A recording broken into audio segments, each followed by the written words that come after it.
কি ফিলিস্তিন নামটা শুনিয়ে এড়িয়ে যাচ্ছেন? যান, এড়িয়ে যান। কেননা ফিলিস্তিন তো আর আমাদের বাংলাদেশ না। কোনো সমস্যা নেই, এড়িয়ে যান। কিন্তু একটা কথা মনে রাখবেন, সেই কাল কিয়ামতের দিন যখন আল্লাহ আপনাকে প্রশ্ন করবে, তখন কি করবেন? কি করবেন যখন জিজ্ঞাসিত হবেন যে কেন আপনি মজলুম ফিলিস্তিনদের পাশে থাকেননি?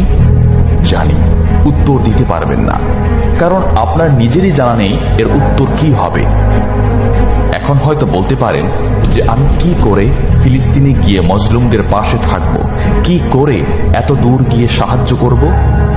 হ্যাঁ, এইরকম প্রশ্ন যদি আপনার মনে উদয় হয়ে থাকে, তাহলে অবশ্যই আপনার মনে অলসতা আর বজ্রে ভরা।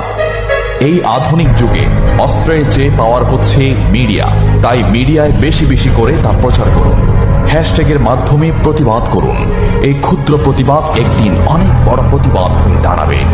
বিজয় একদিন ইসলামেরই হবে ইনশাআল্লাহ। এটা আমার কথা নয়, এটা এই মহাবিশ্বের প্রভুর কথা। একটা কথা মনে রাখবেন, ক্ষুদ্র ক্ষুদ্র বালিকণা, বিন্দু বিন্দু জল গড়ে তুলে পাহাড় পর্বত, সাগর অতল।